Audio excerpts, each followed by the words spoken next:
নমস্কার বন্ধুরা, নবদিগন্ত চ্যানেলের পক্ষ থেকে আপনাদের সকলকে জানাই স্বাগতম। তো বন্ধুরা, এই মুহূর্তে আমি আপনাদেরকে একটি বিশেষ গুরুত্বপূর্ণ আপডেট শেয়ার করতে চলেছি। তো এখন আমি আপনাদেরকে যে আপডেটটি শেয়ার করতে চলেছি সেটি হচ্ছে 3929 মামলায় আজকে কিন্তু অনেক কিছু ঘটে গিয়েছে এবং অনেক কিছু অলৌকিকভাবে আজকে সুপ্রিম কোর্টে ঘটেছে।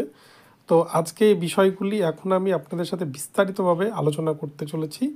তবে তার আগে বলে রাখি, আপনারা যারা প্রথমবার আমার চ্যানেলে এসেছেন আপনারা আমার চ্যানেলটিকে সাবস্ক্রাইব করে অল নোটিফিকেশন অন করে রাখবেন, কেননা এই ধরনের আপডেট আপনারা কিন্তু সবার আগে সবার প্রথমে আমার নবদিগন্ত চ্যানেলেই পেয়ে যাবেন।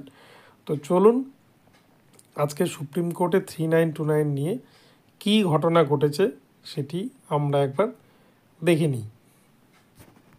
বন্ধুরা, আজকে 11টার দিকে আমি একটা ভিডিও দিয়েছিলাম আপনাদেরকে।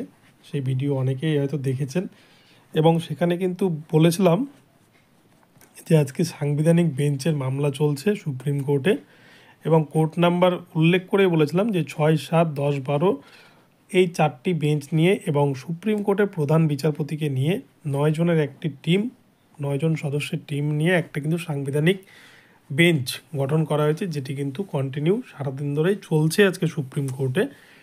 কিন্তু অপরপক্ষে অলৌকিকভাবে আজকে কিন্তু 3929 মামলাটি মেনশন হয়েছিল অন্য বেঞ্চে, জাস্টিস হিমা কোহলি ম্যামের বেঞ্চে এবং আসাউদ্দিন আনাউল্লাহ স্যারের বেঞ্চে। আপনারা দেখছেন স্ক্রিনে যে জাস্টিস ঋষিকেশ রায় এবং অনারেবল জাস্টিস সতীশচন্দ্র শর্মার বেঞ্চে এই মামলাটি আজকে লিস্টেড ছিল 105 নম্বর সিএলএ 28/2/2024, কিন্তু লিস্টেড থাকলেও মামলাটি কিন্তু আজকে জাস্টিস ঋষিকেশ রায়ের বেঞ্চে উঠবে না। আমি আগেই জানিয়েছিলাম এবং মামলাটা কিন্তু জাস্টিস ঋষিকেশ রায়ের বেঞ্চে উঠতও না এবং কবে উঠতো তার কোনো ঠিক ঠিকানা নেই। কিন্তু যাই হোক, আজকে কিন্তু এই মামলাটিকে এমার্জেন্সি বেসিসে অন্য বেঞ্চে মেনশন করিয়েছে একদল পিটিশনার। এটা কিছুটা হলেও কিন্তু যারা নট ইনক্লুডেড ক্যান্ডিডেট আছেন তাদের জন্য ভালো খবর।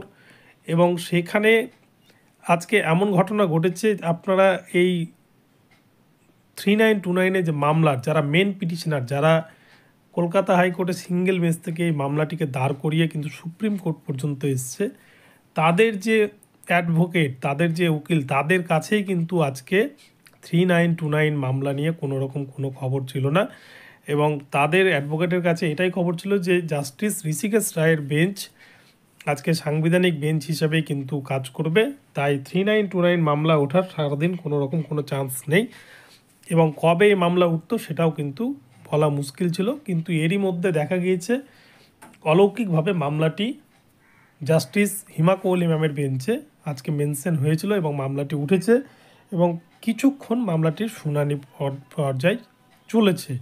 তো এই শুনানি পর্বে কিন্তু বেশ কিছু বিষয় আজকে উঠে এসেছে এবং এই শুনানি পর্বে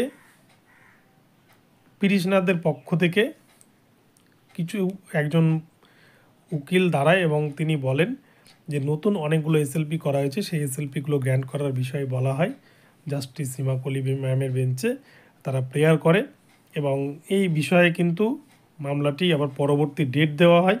পরবর্তীতে মামলাটি আবার উঠবে মার্চ মাসে। তো আজকে এই মামলাটি উঠেছিল, তবে এখান থেকে একটা বিষয় পরিষ্কার বলা যেতে পারে, জাস্টিস হিমা কোহলি ম্যামের বেঞ্চে যেহেতু মামলাটা গিয়েছে, এবারে কিন্তু এই মামলাটার একটা কিছু গতি প্রকৃতি ঘটবে। এতদিন ধরে যে মামলাটা সুপ্রিম কোর্টে ঝুলছিল এবং সুপ্রিম কোর্টের বিচারপতি বদল থেকে আরম্ভ করে বেঞ্চ বদল সবটাই কিন্তু ঘটেছে এবং মামলা লিস্টেড থাকলেও মামলা উঠতো না, কিন্তু যেহেতু হিমা কোহলি ম্যামের বেঞ্চে এসছে এবং গত 5 তারিখে কিন্তু বিচারপতি অনিরুদ্ধ বোস তিনি নিজের মুখে স্বীকার করেছিলেন যে মামলাটা হিমা কোহলি ম্যামের বেঞ্চে পাঠিয়ে ওখানে ফাইনাল জাজমেন্ট করাবেন। তো আশা করি নেক্সট হিয়ারিং যেদিন আছে মার্চ মাসে, সেদিন কিন্তু এই মামলার ফাইনাল জাজমেন্ট আসবে, এটা আশা করাই যায়। তো বন্ধুরা, এখন আপডেটটি আপনাদের জন্য এখানেই রইল। আপডেটটি ভালো লাগলে অবশ্যই চ্যানেলটিকে সাবস্ক্রাইব করে রাখবেন। প্রতিনিয়ত আমি কিন্তু নতুন নতুন আপডেট পেলেই আপনাদেরকে জানিয়ে দিই। তো সেই রকম এই আপডেটটা আমি বাইরে আছি তবুও কিন্তু আপনাদের জানিয়ে দিলাম। তো ভিডিওটি ভালো লাগলে চ্যানেলটিকে সাবস্ক্রাইব করে সর্বদা আমার চ্যানেলে নজর রাখুন, আপনারা প্রতি মুহূর্তে নতুন নতুন আপডেট পাবেন। ভালো থাকবেন এবং পরবর্তী ভিডিও নিয়ে আবার আসছি আপনাদেরকে নতুন আপডেট দেওয়ার জন্য। ধন্যবাদ।